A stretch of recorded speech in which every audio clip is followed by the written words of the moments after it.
Hola a todas y a todos, nuevamente muy bienvenidos a los videos de matemáticas del Preuniversitario Popular Loisa Díaz. Mi nombre es José del Pino y en esta ocasión veremos generalidades de estadística parte 2, tablas y gráficos.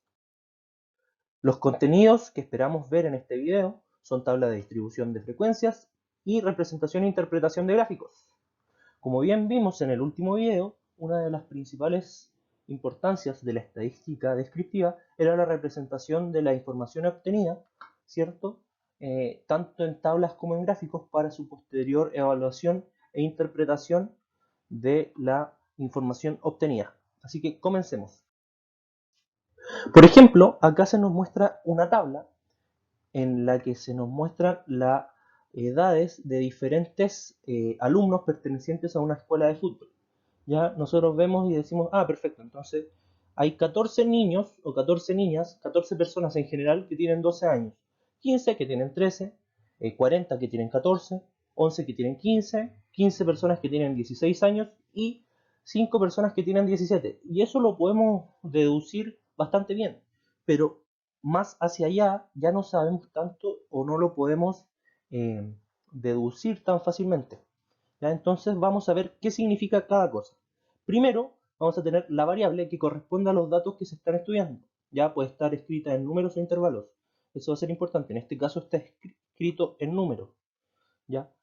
La edad es nuestra variable y tenemos distintas observaciones. Tenemos 12, 13, 14, 15, 16, 17. Esos son los valores que puede tomar mi variable. Luego, la frecuencia absoluta, que se representa con una F minúscula. Es importante esto. La frecuencia absoluta se representa con una F minúscula. Y es la cantidad de veces que se repite cierto dato. Ya eso lo pudimos ver bastante bien. Podemos decir, ah, perfecto, entonces 40 personas tienen 14 años. ¿Ya? Eso lo podemos deducir bastante bien. Ahora viene la frecuencia acumulada.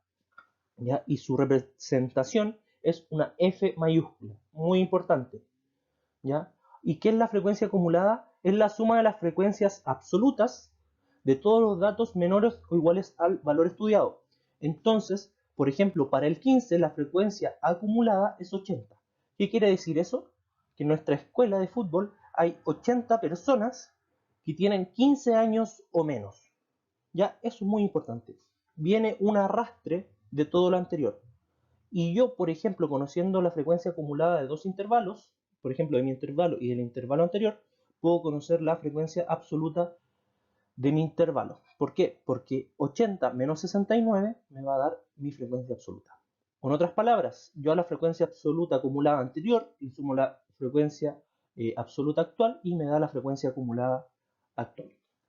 Luego tenemos la frecuencia relativa, y que es la frecuencia absoluta de un dato en relación al total de datos, ¿ya? Y se puede escribir tanto en forma decimal como porcentual.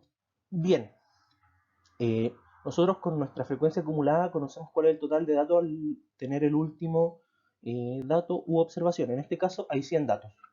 ¿Ya? La frecuencia relativa para el primer intervalo serían los 14, que es su frecuencia absoluta, partido los 100, que en este caso nos da 0,14. En este caso, para el 13 sería 15, 0,15. Aquí es 40, por tanto sería 0,40. Aquí es 11, 0,11, 15, 0,15 y 5, 0,5. Y por último tenemos la frecuencia relativa acumulada, que es la suma de las frecuencias relativas de todos los datos menores o iguales al valor estudiado. Es muy parecido a la frecuencia acumulada, sin embargo, trabajamos con la frecuencia relativa. ¿Ya? Entonces 0,14, 0,14 más 0,15, 0,29, 0,29 más 0,40, 0,69, 0,69 más 0,11, 0,80, 0,80 más 0,15, 0,95 y 0,95 más 0,05 nos da ¿cuánto? Bueno, nos da 1.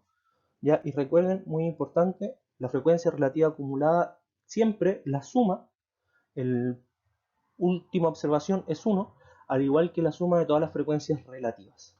¿Ya? Y si ustedes suman todas las frecuencias absolutas, les debe dar el mismo valor que la última frecuencia acumulada. Ahora bien, si se fijan, tenemos aquí estos datos, ya los conocemos, frecuencia absoluta, frecuencia acumulada, ¿cierto? Pero ahora los datos están dispuestos en intervalos, desde el 0 hasta el 4, ¿cierto? Intervalo abierto, desde el 4 hasta el 8, corchete abierto, ¿ya? y aparece algo que se llama marca de clase. Bueno, ¿qué es la marca de clases o de clase? Que cuando la variable está escrita en forma de intervalo, la marca de clase corresponde al punto medio de cada intervalo. Entonces, ¿cuál es el punto medio entre 0 y 4? Es 2. Entre 4 y 8 es 6. Entre 8 y 12, 10. Entre 12 y 16, 14. 16, 20, 18. Ya la marca de clase no es nada más que el punto medio del intervalo. Y ese va a ser nuestro nuevo sujeto de investigación, por decirlo de alguna forma. ¿Ya? Bien, también podemos representar la información mediante gráficos. Este es el más conocido, el gráfico de barras, ¿ya? Y que es una serie de barras verticales u horizontales en donde la altura de cada una de ellas representa el valor de la frecuencia absoluta. Si se fijan, frecuencia absoluta. Entonces, por ejemplo, 7 personas tienen un perro como mascota. 4 personas tienen un pájaro como mascota. Al igual que 4 personas tienen un hámster como mascota y 5 personas tienen un gato como mascota. ¿Ya? Entonces la altura es la frecuencia absoluta del dato respectivo. ¿Ya? Y importante, este gráfico lo vamos a ocupar para variables cualitativas. ¿Ya? El saber el perro, pájaro, hámster, mascota, mascota en general es algo cualitativo, o cuantitativas discretas, ¿ya? Números enteros. Ahora, el famoso gráfico de torta, que es el gráfico circular, que es en un círculo, ¿cierto?, dividido en secciones de tal forma que cada porción representa la frecuencia relativa del dato representado. Se ocupa para variables cualitativas y cuantitativas discretas. Este es el típico que se utiliza, por ejemplo, en las encuestas. ¿Ya?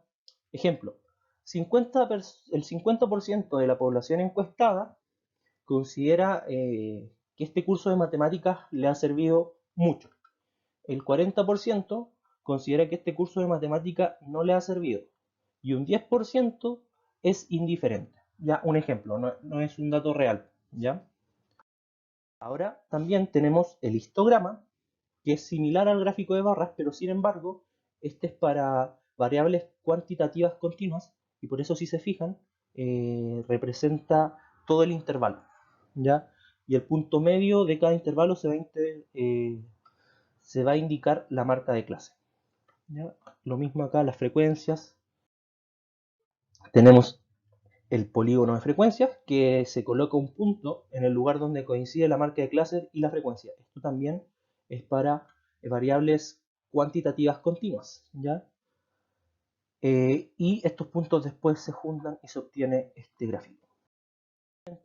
Tenemos el polígono de frecuencia acumulada o de ojiva, que se construye uniendo, ¿cierto?, los puntos del límite superior del intervalo y el límite de la frecuencia acumulada para el intervalo, de tal manera, ya que nos va a quedar, y siempre la frecuencia acumulada final va a ser 1 o el 100%.